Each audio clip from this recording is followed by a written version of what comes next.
Amin. Silakan duduk saudara-saudara.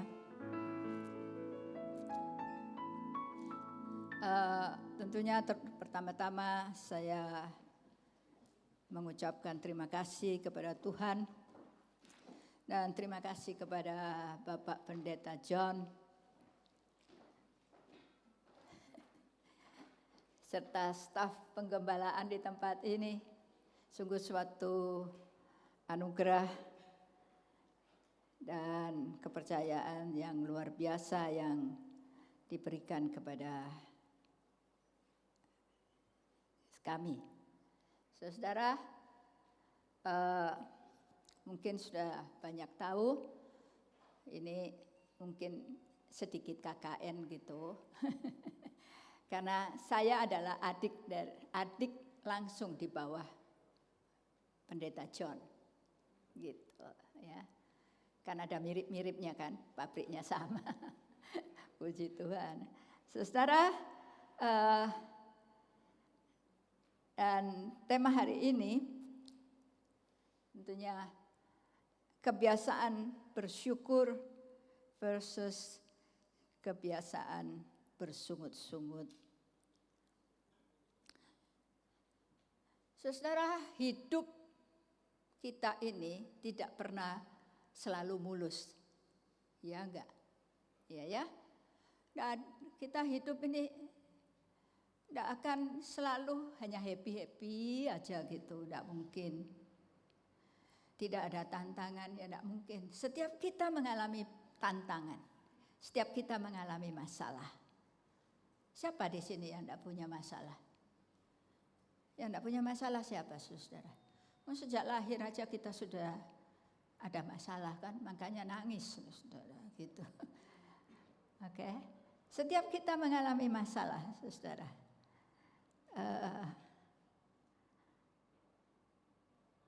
Tetapi bagaimana sikap kita terhadap masalah yang kita hadapi? Nah, itulah yang akan menentukan atau akan memperlihatkan, menunjukkan siapa sebenarnya kita itu. Bagaimana hubungan kita ini dengan Tuhan. Ya. Nah, saudara, bisa tolong diklik, boleh diklik.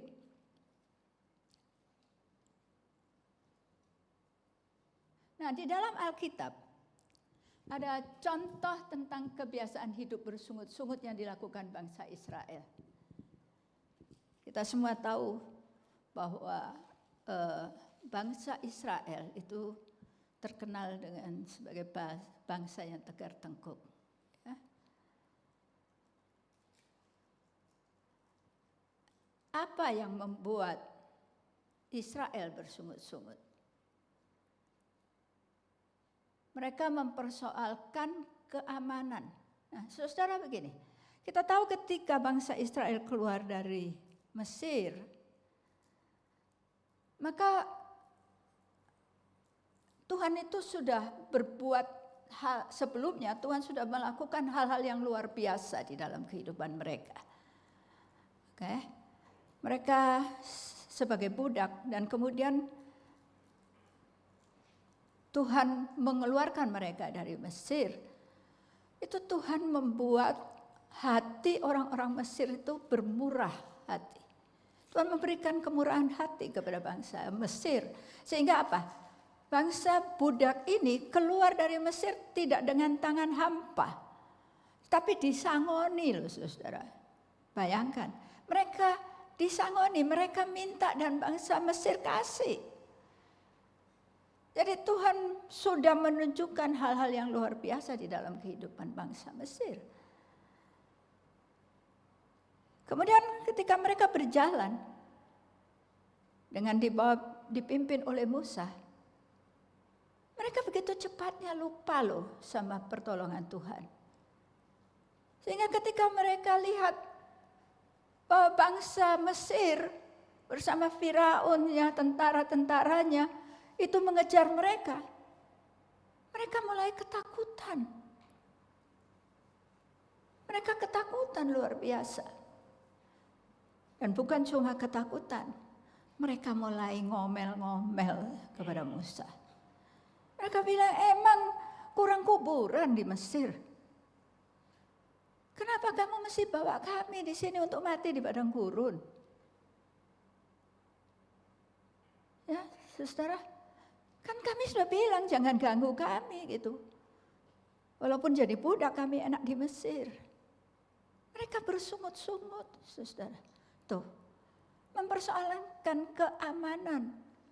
Mereka lupa bahwa Tuhan sudah melindungi mereka dari ke-10 tulah. Bahwa Tuhan sudah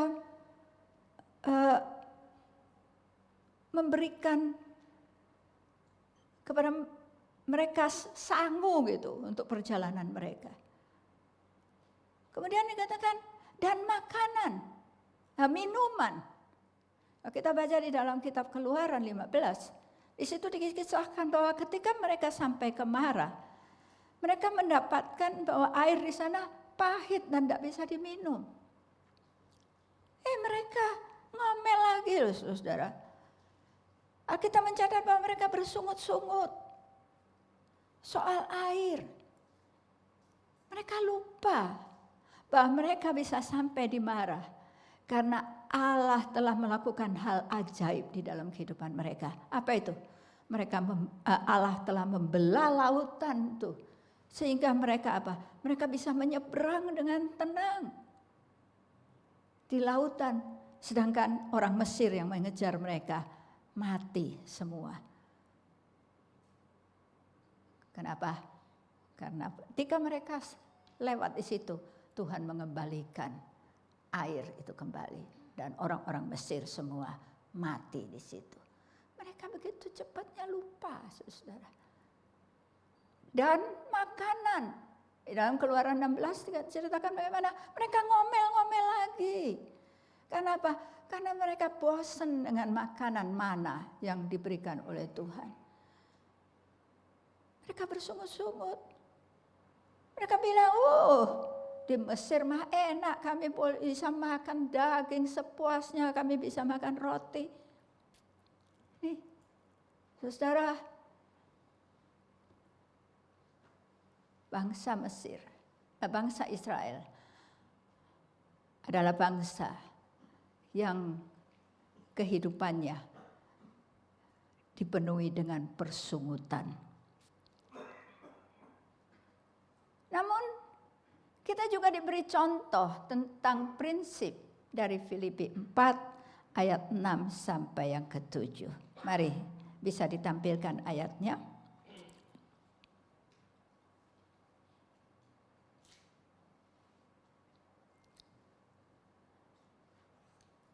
Kita mau baca sama-sama ya saudara. Hanya 2 ayat saja. Bisa? Bisa ya?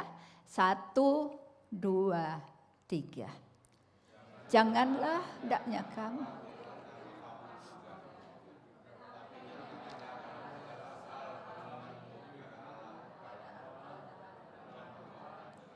dengan ucapan syukur. Damai sejahtera Allah yang memenuhi segala akal akan memelihara hati dan pikiranmu dalam Kristus Yesus. Saudara, ayat-ayat ini ditulis oleh Rasul Paulus ketika Rasul Paulus berada di penjara. Di dalam penjara, saudara, itu bukan hal yang menggembirakan, ya kan? Walaupun makan kita pasti dapat, gitu kan? Tempat untuk tidur juga ada, walaupun mungkin tidak enak. Tapi tetap aja namanya di penjara, apalagi zaman dulu. Penjara itu bukan tempat yang mengenakkan, bukan tempat yang menyenangkan. Tetapi Rasul Paulus bisa memberikan nasihat yang membawa damai dan juga memberikan pengharapan. Dan saudara, kalau kita baca tadi di ayat kita, Rasul Paulus bahkan mengatakan, janganlah kamu khawatir akan segala sesuatu. Saudara, kayaknya nih, semua pernah khawatir? Iya apa ya? Oh, ya, saudara. Kayaknya khawatir itu sudah memang trademarknya manusia. Oke. Tidak punya anak khawatir. Punya anak khawatir. Oke. Anak sudah bisa sekolah khawatir. Nanti bagaimana? Anak lulus sekolah khawatir. Nanti bisa menikah enggak? Bisa bekerja enggak? Anak menikah khawatir lagi.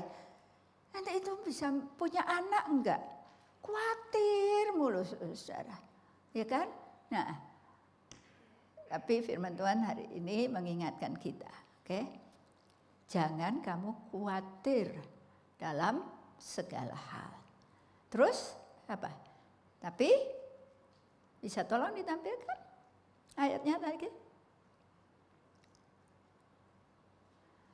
Tetapi nyatakanlah dalam segala hal keinginanmu kepada Allah dalam doa dan permohonan dan ucapan syukur. Sebentar ya saudara, sebentar saya minta maaf Pak John. Ini iPad saya pinjam nih. Jadi saya tidak bisa menemukan contekan saya. Atau paling enggak saya minta gambar itunya deh, PowerPoint-nya. Maaf ya Bapak, Ibu. iPad-nya pinjem, jadi nggak tahu hilang kemana itu bahan saya.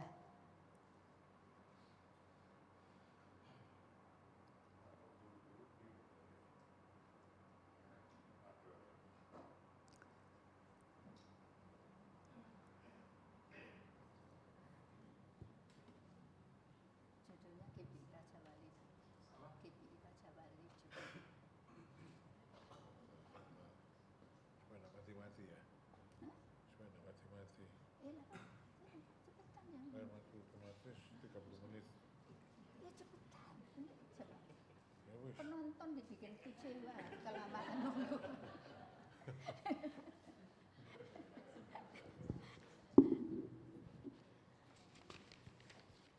Ya, jadi kemarin saya tidak bawa iPad saya, kemudian saya mau bawa laptop saya. Dia bilang mimbarnya tinggi, nanti ketutupan saya tidak bisa kelihatan gitu, saudara. Jadi ya udah saya pinjam. Ini juga pinjam, saya nggak bisa geser. Namanya serba pinjam. Oh ya.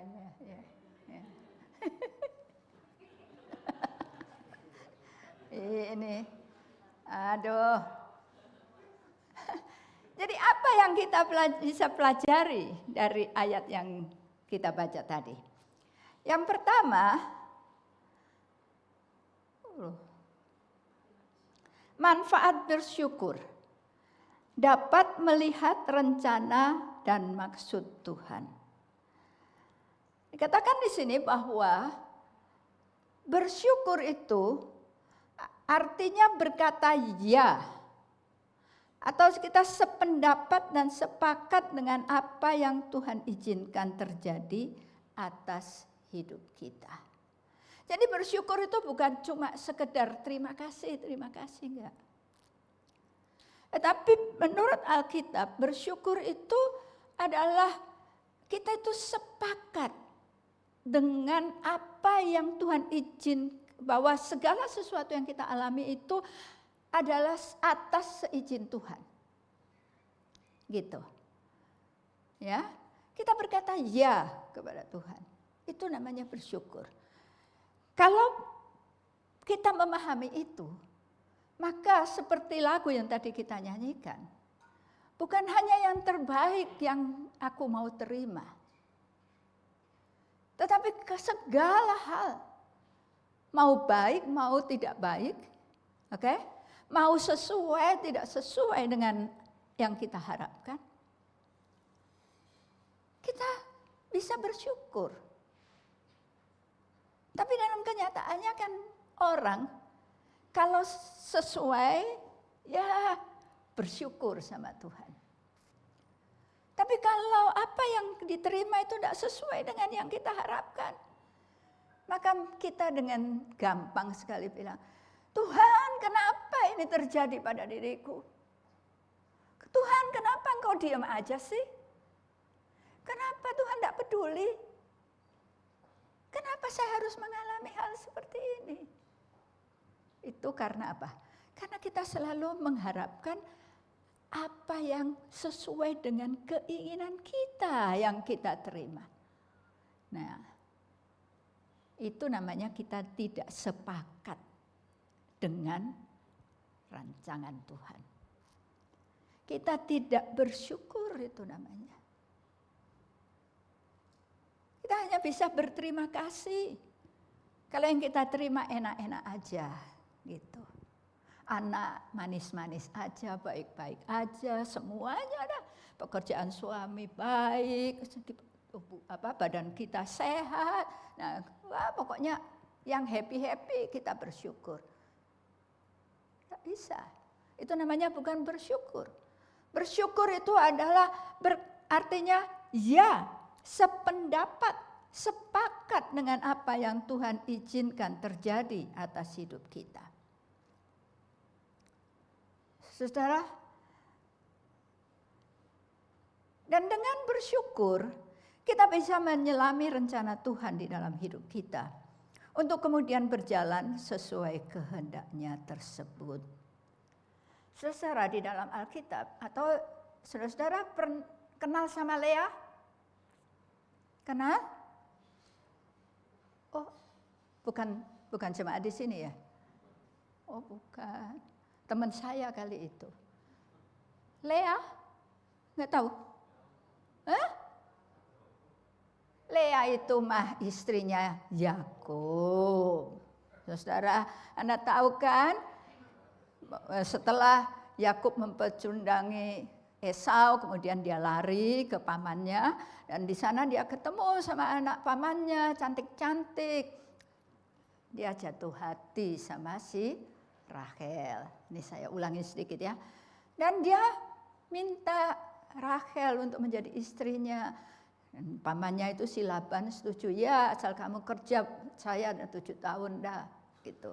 Sampai akhirnya ada pernikahan gitu kan. Tapi ternyata apa? Yakub dibohongi gitu kan. Yang dikasih bukan si Rachel tapi si Lea. Nah, pagi-pagi dia, lah kok bukan Rachel tapi si Lea. Padahal Yakub sudah kesengsem sama Rachel. Kenapa? Dikatakan bahwa Rachel itu cantik, matanya bersinar. Sedangkan Rachel itu enggak.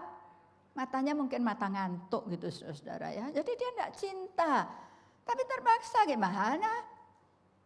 Oke. Dan akhirnya saudara kita tahu bahwa Yakub ngotot minta si Rachel. Walaupun untuk Rachel dia juga harus bekerja lagi 7 tahun untuk Laban, saudara. Dan kenapa saya ambil contoh Lea, saudara? Lea ini adalah seorang wanita yang kasihan sebenarnya, tapi dia adalah wanita yang luar biasa. Bayangkan saudara, dia baru baru menikah 7 hari, dia sudah dimadu. Dan madunya adalah saudaranya sendiri. Oh, kalau orang sini terus nyanyi itu sakitnya di sini, saudara. Sakit loh. Siapa yang mau 7 hari menikah di madu? Tidak ada yang mau. Tapi itu yang dialami oleh Lea. Oke? Sakit. Tetapi kita lihat bahwa Tuhan menunjukkan anugerahnya buat Lea. Sehingga dikatakan di dalam Alkitab bahwa Tuhan memberikan anak kepada Lea, Ruben. Dan bukan cuma Ruben, dikasih Simeon lagi. Bukan, tidak cukup itu. Kasih Lewi. Bagaimana dengan Rachel? Malah dikatakan Rachel itu mandul. Ya kan? Nah, saya merenungkan ya, ini pasti ada sesuatu di Lea. Dan ternyata itu terjawab, saudara. Ketika dia melahirkan Yehuda, dia bilang apa? Sekali ini aku akan bersyukur kepada Tuhan, kepada Allah. Jadi saya pikir sesuatu yang istimewa yang ada pada Lea itu adalah bahwa dia bisa bersyukur. Dan dia sepakat, dia siap untuk berjalan di dalam rancangan Allah. Karena itu kalau kita lihat saudara, bahwa anak-anak Lea itu anak-anak yang luar biasa. Lewi, siapa yang tidak tahu Lewi? Lewi adalah suku yang dipilih oleh Allah untuk melayani Allah sendiri di bait Allah. Oke? Tidak boleh orang lain melayani Allah kecuali dia adalah keturunan Lewi. Dan Yehuda, Yehuda terlepas dari kesalahan dan kelemahannya. Tetapi ternyata Yehuda itu adalah cikal bakal dari raja-raja Israel. Kenapa? Karena Lea itu bersyukur. Walaupun dia mengalami hal-hal yang tidak menyenangkan, tidak mengenakkan kehidupannya, tetapi dia bersyukur. Karena itu saudara, di dalam kehidupan kita sehari-hari, please ingat, jangan kita bilang, anakku ini begini, anakku itu begitu, nuakal lah. Anakku ini tidak bisa apa-apa. Anakku ini bodoh, anakku ini begitu. Tuhan, kenapa Tuhan kasih anak kok seperti ini? Kenapa nggak seperti anaknya Pak Amos misalnya gitu? Yang pinter, ya benar dah. Yang suka main keyboard itu anak Pak Amos kan. Kenapa nak dikasih anak seperti anaknya Pak Amos? Kenapa dikasih anak yang nuakal begini gitu? Saudara, stop. Kalau kita membanding-bandingkan anak kita dengan orang lain, kemudian kita mengeluh, kenapa, stop. Harusnya kita harus bersyukur kepada Tuhan, ya enggak? Ketika kita tidak punya anak, kita minta. Amin. Tapi kita diberi, ya ternyata ada sesuatu yang kurang benar pada anaknya, mungkin matanya sipit sebelah atau bagaimana, maaf saya tidak tahu, atau mungkin anaknya yaitu agak-agak over gitu kan.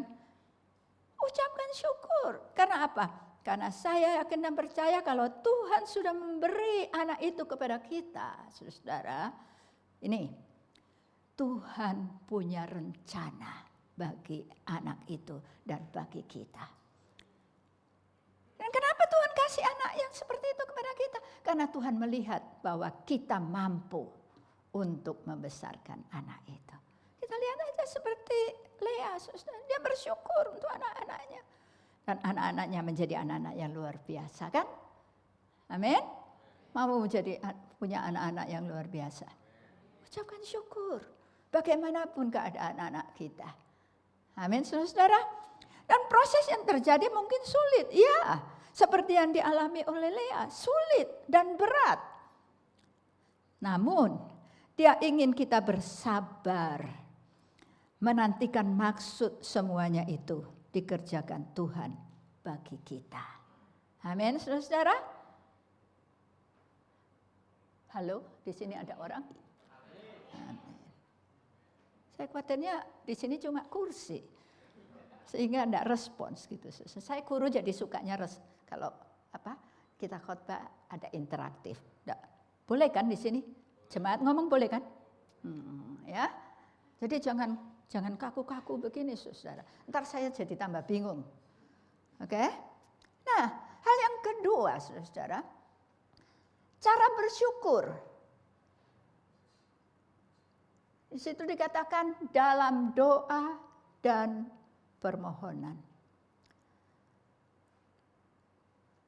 Filipi 4 ayat 6 tadi dikatakan, tapi dalam segala hal nyatakanlah permohonanmu di dalam doa dan nyatakanlah keinginanmu di dalam permohonan, doa dan ucapan syukur. Jadi kita bisa bersyukur dalam berbagai hal dalam hidup. Sejak dalam pikiran, tuh saudara, ini dalam pikiran. Mungkin manusia enggak lihat kita itu bersyukur atau enggak. Tapi Tuhan tuh tahu. Tuhan tahu pikiran kita. Ini si A, si B ini bersyukur enggak sih? Atau mulutnya tadi nyanyi bersyukur, tapi dalam hatinya, dalam pikirannya lain. Ya kan? Nah, dalam bersyukur, sejak dalam pikiran, dalam sikap atau keputusan. Kalau kita bersyukur maka itu akan terpancar dari sikap dan keputusan yang kita buat. Saudara. Ya, dalam perkataan ini. Kalau kita bersyukur di sini, maka sikap kita akan mencerminkan rasa syukur kita. Perbuatan kita akan menunjukkan bahwa kita bersyukur kepada Tuhan. Dan akhirnya perkataan kita akan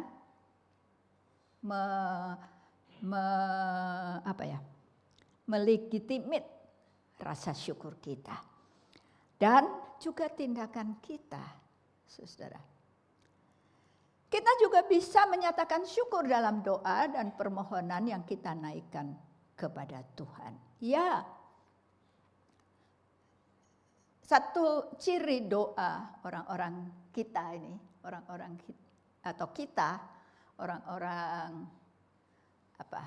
GPI dah, orang-orang yang sealiran dengan kita. Maka di dalam ibadah ini terutama, maka doa kita tidak hanya langsung to the point. Tuhan gini A B C D, enggak ya. Tapi kita selalu mengucap syukur. Tapi masalahnya bagaimana dengan doa-doa kita setiap hari, saudara?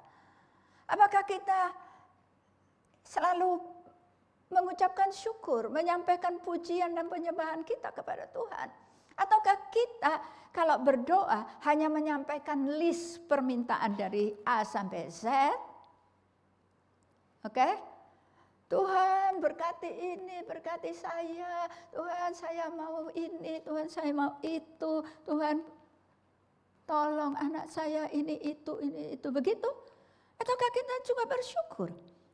Dan saudara, sejatinya bahwa ucapan syukur dan doa itu harusnya menjadi satu kesatuan.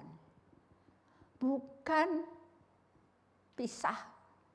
Jadi seperti tadi, kita berdoa hanya kasih list permintaan.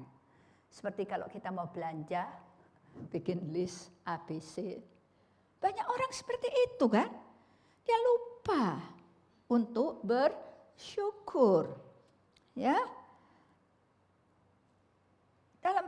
Kita menyatakan syukur dalam doa dan permohonan yang kita naikkan kepada Tuhan.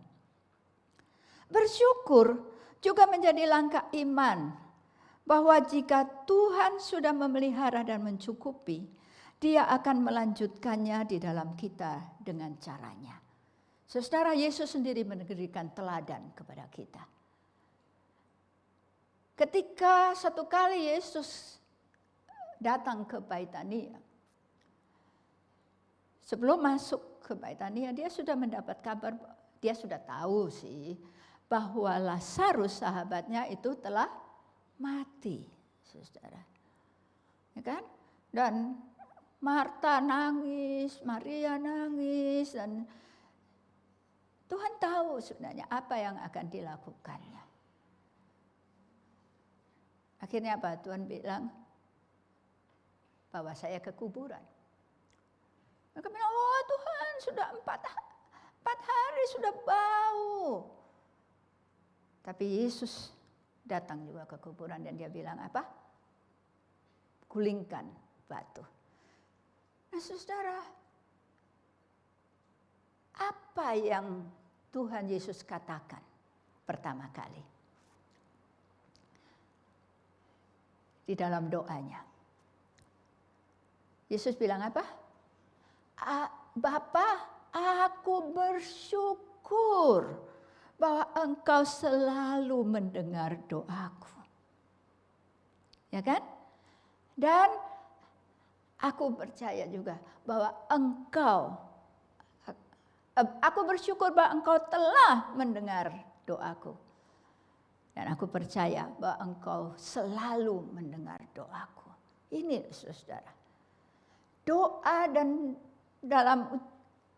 dengan ucapan syukur itu menjadi langkah iman bahwa kita yakin bahwa jika Tuhan sudah memelihara dan mencukupi kita, maka Dia akan melanjutkannya di dalam kita dengan caranya. Ada sebuah saying yang mengatakan, look back and be thankful. Look forward and trust God. Itu namanya bersyukur. Nengok ke belakang dan bersyukur untuk segala sesuatu yang telah kita alami. Oke? Dan lihatlah ke depan. Kalau kita lihat ke depan, percayalah bahwa Tuhan juga akan melakukan hal yang sama buat kita. Kenapa? Karena Tuhan kita itu adalah Tuhan yang setia. Dia yang berjanji itu setia. Dan Dia tidak pernah gagal. Kalau Dia tolong kita kemarin, maka Dia pasti akan menolong kita hari ini dan hari-hari yang akan datang. Ada amin saudara. Jadi saya tidak tahu apa yang terjadi yang kita alami hari ini saudara. Nah kalau kita bisa ingat akan ini, kita selalu bersyukur. Kita melihat ke belakang bahwa berkatnya itu melimpah atas kita. Kasih karunia Tuhan itu tak berkesudahan di dalam hidup kita. Maka kita tidak mungkin akan jadi orang yang gampang mengeluh. Orang yang mudah bersungut-sungut. Okay? Ingat kasihnya, gitu kan? Ingat kebaikannya dan anugerahnya. Nah Tuhan, saudara, bayangkan Tuhan itu begitu mengasihi kita. Dia bukan cuma memelihara daging kita, hidup kita, saudara. Tapi bahkan anaknya sendiri Dia berikan untuk kita. Oke? Jadi, saudara, bersyukur, ucapkanlah syukur selalu, senantiasa.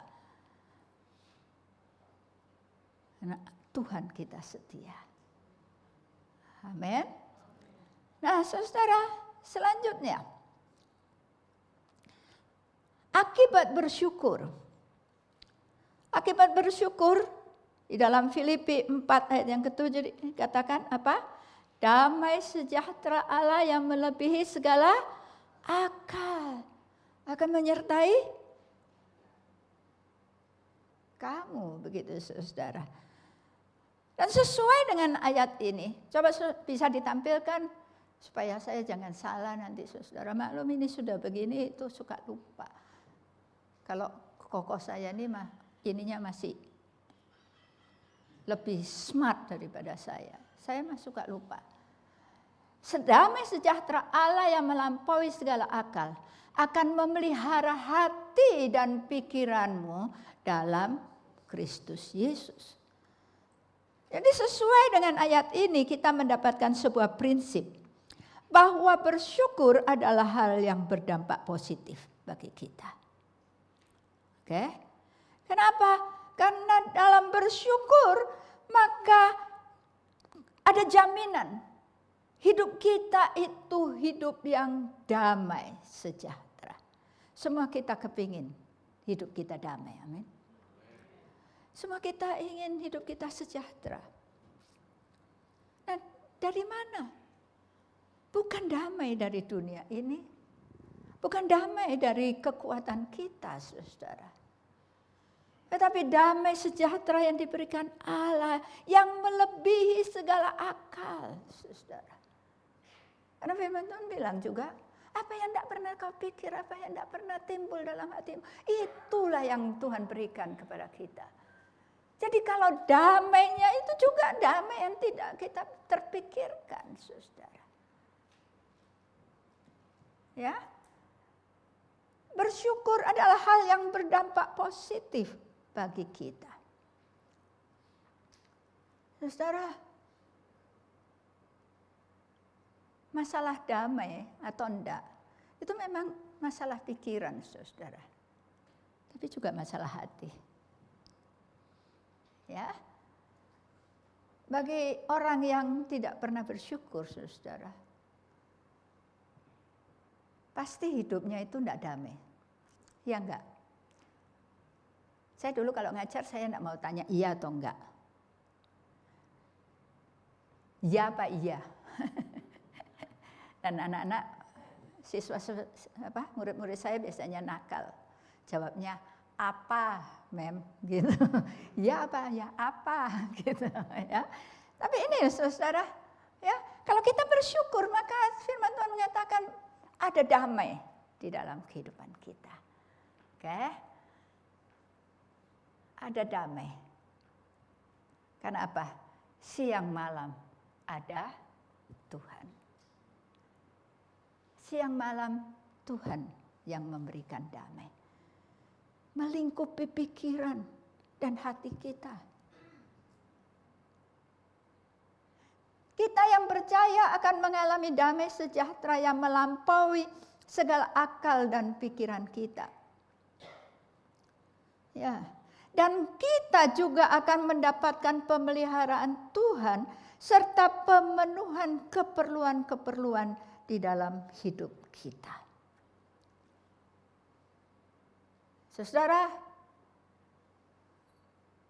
semua kita tahu pasti kisah Ayub. Ayub adalah orang yang takut akan Tuhan, benar di hadapan Tuhan. Tapi satu kali karena rekayasa iblis, saudara, maka Ayub harus mengalami suatu penderitaan yang luar biasa. Dalam satu hari dia harus kehilangan segala miliknya, termasuk anak-anaknya, saudara. Itu satu hal yang tidak gampang, tidak mudah, saudara, ya kan? Kadang kita cuma kehilangan katakan kehilangan keuntungan gitu karena diakali orang gitu, karena dibohongin orang aja.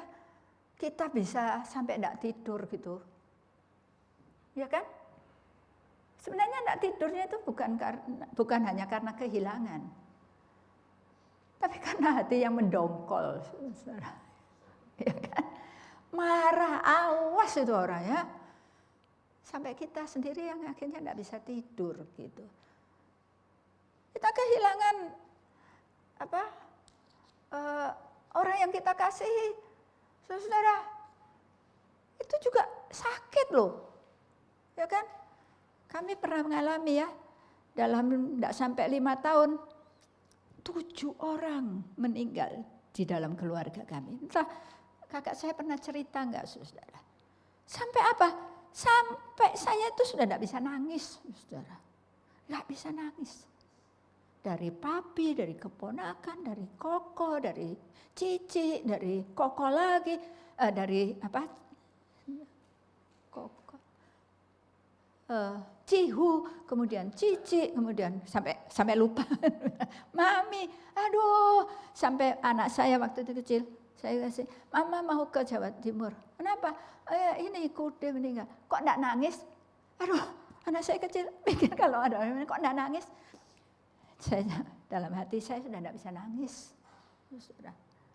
Itu kehilangan apapun itu memang manusiawi, tidak salah, saudara. Masa kita ada yang meninggal kemudian, untung dia meninggal, nggak bisa. Itu manusiawi dan sangat dimengerti, saudara, sangat dipahami. Tidak ada yang salah, sangat dipahami. Kita harus punya empati, oke? Tetapi ini saudara, dalam hidup kita, kalau kita selalu bisa bersyukur, oke? Maka sekali lagi kita melihat ke belakang, bahwa Tuhan memelihara kita. Dan sekarang sesuatu terjadi. Kita sepakat sama Tuhan. Kita percaya bahwa Tuhan punya rencana yang indah bagi kita di depan, saudara. Oke? Ayub begitu, saudara. Istrinya aja sampai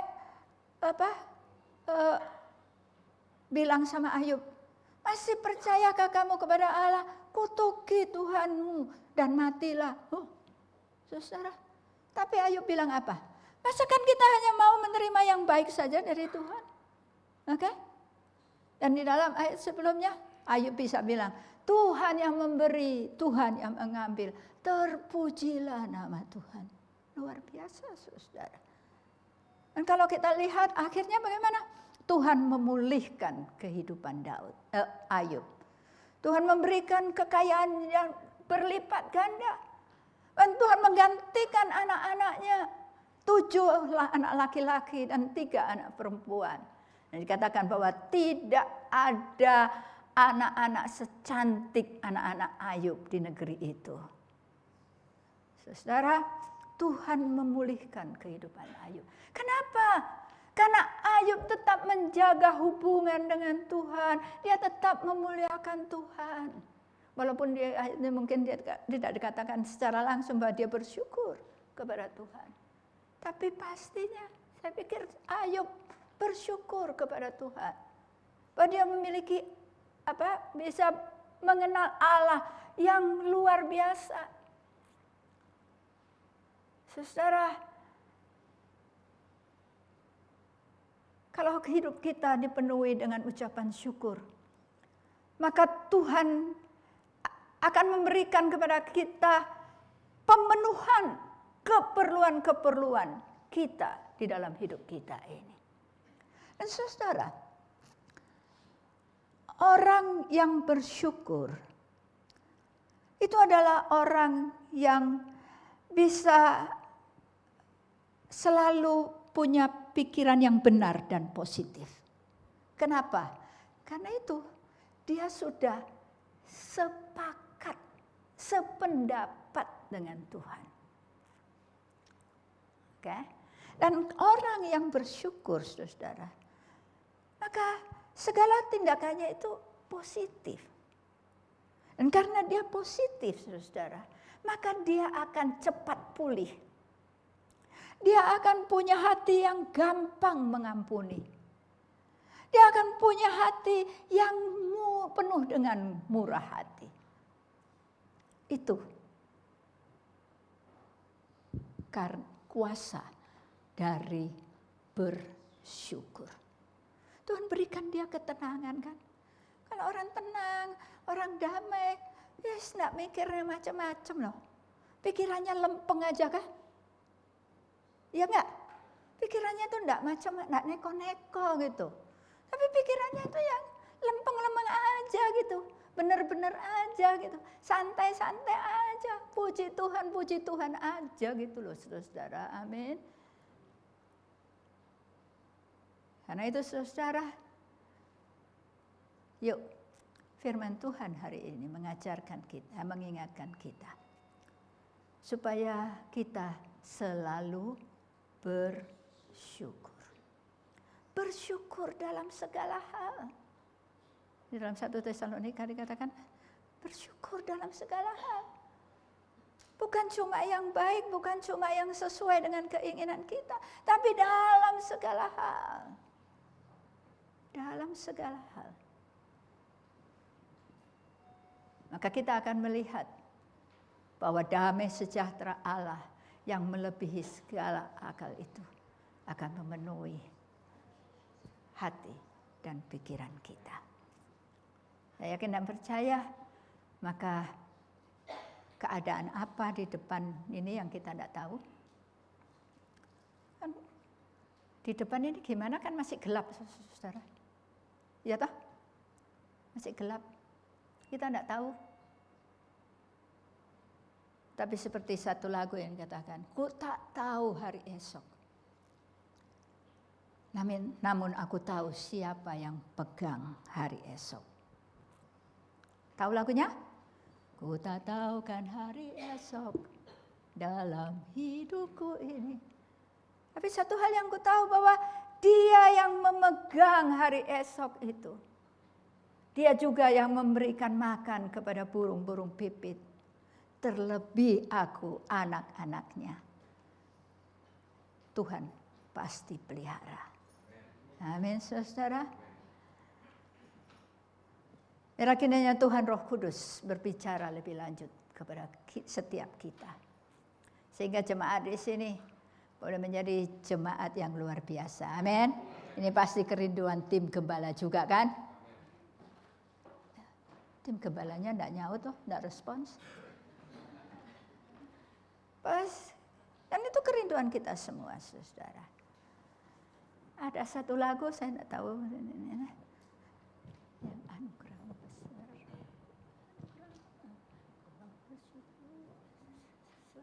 Yang lagunya beda itu.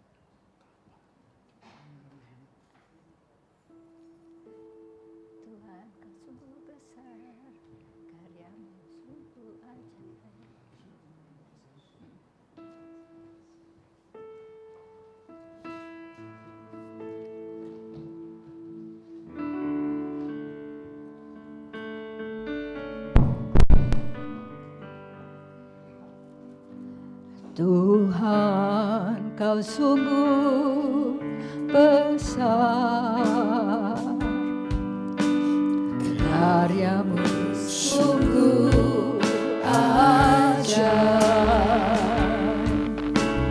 Tiada hentinya ku mengagumi, sungguh kau ajaib. Tuhan kau sungguh besar, Tuhan kau sungguh besar.